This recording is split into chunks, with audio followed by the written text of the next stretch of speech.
Hello, everyone. I'm Dr. Asha Kasliwal. I'm a consultant based in Manchester and president of the FSRH. Along with my fellow officers, I lead the work of the faculty, working closely with our 31 committees and our staff.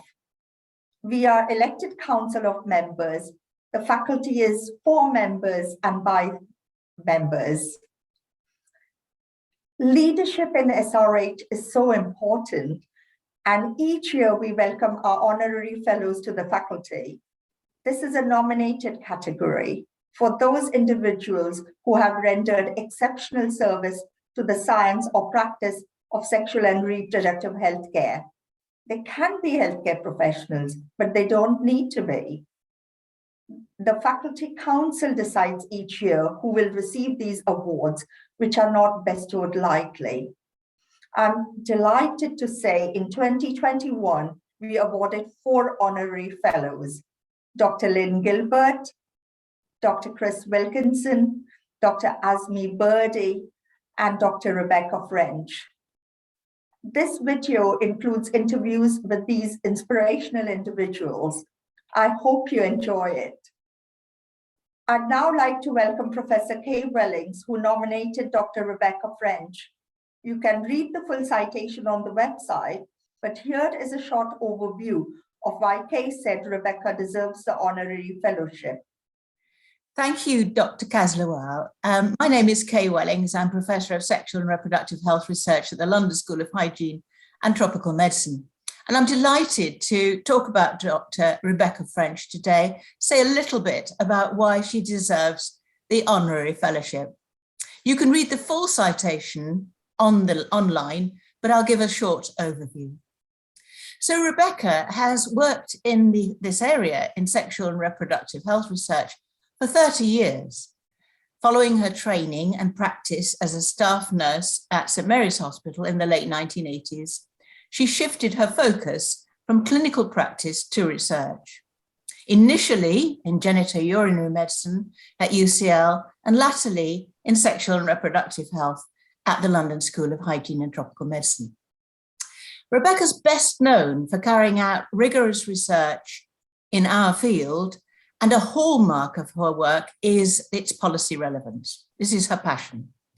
In the last 2 decades, she's led several landmark studies which have led to innovations in policy and practice. Notably, a groundbreaking digital intervention she created to help women to choose the best contraceptive method for themselves, which was taken up by the FPA and by Brooke, and was rebranded as My Contraceptive Tool. Rebecca developed this as My Way during her PhD studies and beyond. Rebecca's also led and been involved in evaluations of major national sexual and reproductive health interventions, including the government's teenage pregnancy strategy. And also one-stop shops, which she led. This was a national initiative aimed at effecting a more integrated approach to sexual health delivery. Currently, Rebecca's co-leading the NIHR-funded SASHA study aimed at reshaping abortion services to accommodate current trends. She's led the team developing a national tracking tool for sexual and reproductive health, and she's a member of the 4th NatSal Reproductive Health Working Group. But Rebecca's contribution extends beyond research. Noteworthy in this context is her sterling work in reinvigorating FSRH's clinical studies group in her role as chair for the last 3 years. Her commitment to sexual and reproductive health care is also manifest in her educational activities. For over a decade, Rebecca has inspired numerous cohorts of master's studies to pursue careers in practice, policy, and research in SRH.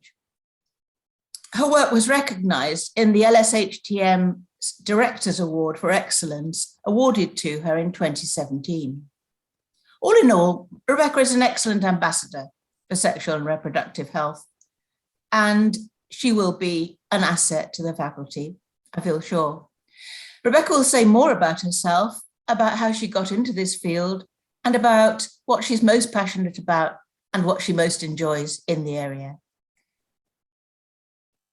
Thank you, Kaye, for your lovely words. Well, first of all, I would like to say how honoured I am to get this fellowship from the faculty. I have worked with members of the faculty for many years in terms of researching clinical settings. And as Kaye mentioned, got more involved when I started as chair of the clinical studies group. And I have been welcomed with open arms. And it's been lovely to see the interest the faculty has shown in research, supporting trainees, and supporting practitioners with research so that we can really get a good evidence base to inform how we deliver contraceptive services and how we look at changes in the field. I think there are lots of exciting developments in this area. I think in the past, services have been neglected, and I think it's not been a research priority area. But I do see a lot of exciting opportunities. We've seen with telemedicine, that there'll be many benefits and challenges, and research needed to look at those. And also where contraception's provided and different providers. So I think it's an exciting time in the field. I first became really interested in contraceptive research after I'd been a researcher at UCL, and most of my work was around HIV.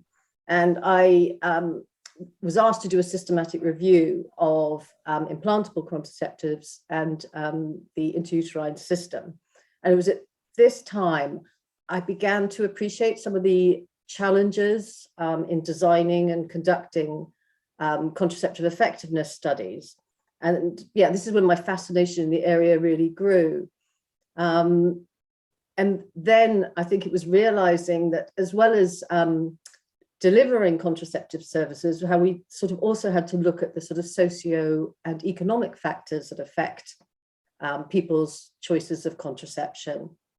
So it was really interesting working with different disciplines in this area, and a recognition that, as I said, had been a really neglected area, I think, for some years.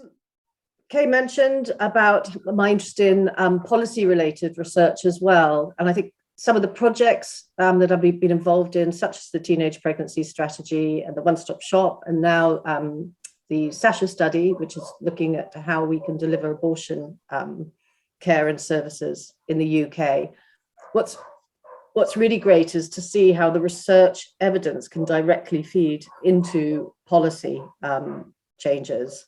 And that's really exciting to see that your research just doesn't stay maybe in the cabinet in your office, but actually it does make changes that directly impact contraceptive users and practitioners as well. So, Rebecca, I think members of the faculty would be interested to hear what's been most rewarding about your work in this area. I think there've been a number of things I found really rewarding. Much of the research I've done is qualitative, and that's been interviewing people about their experiences, their choices they want to make in terms of their fertility, some of the factors that may be challenging there. And I think hearing those lived experiences really brings home why it's important that we develop care that suits individuals and meets their preferences and their needs. So on that level, that really helps bring the research alive. So that's been something I've really enjoyed. The other thing, I love the people that work in this field. And I always think it's important to work with people you like. And again, that brings me back to the faculty, so working with people in sexual and reproductive healthcare, they're a nice gang of people. And that's just really enjoyable. And they are people that do want to make a difference. They are people that work incredibly hard despite challenges that they face in terms of, cuts in services and stuff. And yet they're still really innovative. So that's really exciting. They want to reach people that they know that they can't reach. So again, it's like working with practitioners to look at how can research and evidence help us improve care. So I think those would probably be the two factors that I've just enjoyed, and seeing the research making a difference. So thank you, Rebecca. And would you be able to tell us, you've been really very adept at spotting where the gaps in research have been in the past and where the current trends need research. Is there anything on the horizon that you could spot at the moment that you think really needs an empirical focus? Well, even before COVID, we were seeing huge changes in terms of how contraceptive care was being delivered with telemedicine, greater digital technology. I do think we still don't know how effective that is. Are there certain groups of the population who are excluded? How that affects provider-client interactions. So I think that that's an area of where research is still needed. I also think in terms of who provides contraceptive care, there are lots of opportunities. So for example, delivery via pharmacists. We're seeing more interest in contraceptive provision postpartum.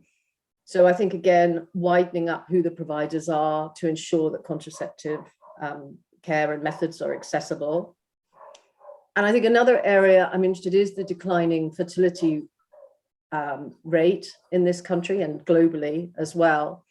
And it's about how we provide care that fits in with people's reproductive life stages, and also ensure that people have the tools really to, prevent and plan pregnancy if they want to and when they want to. And I think that's an area of research, looking at how people are making decisions, what factors influence those decisions. Are people's needs being met in terms of their fertility, I think is an area of interest. That's very helpful as well as being very interesting. So thank you very much, Rebecca.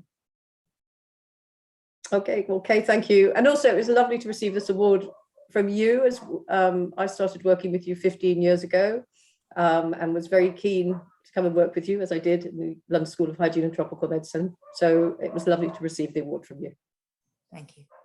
Thank you so much, Kaye and Rebecca. It has been great to learn a little more about your career and work. Congratulations once again on your honorary fellowship. It's so well deserved. Before I finish, I really want to encourage all of you members out there to make sure you nominate somebody who you think has rendered exceptional service to the science or practice of sexual and reproductive health care. Our nomination process will begin in the spring, and you can find all about how to do it on our website. Thank you.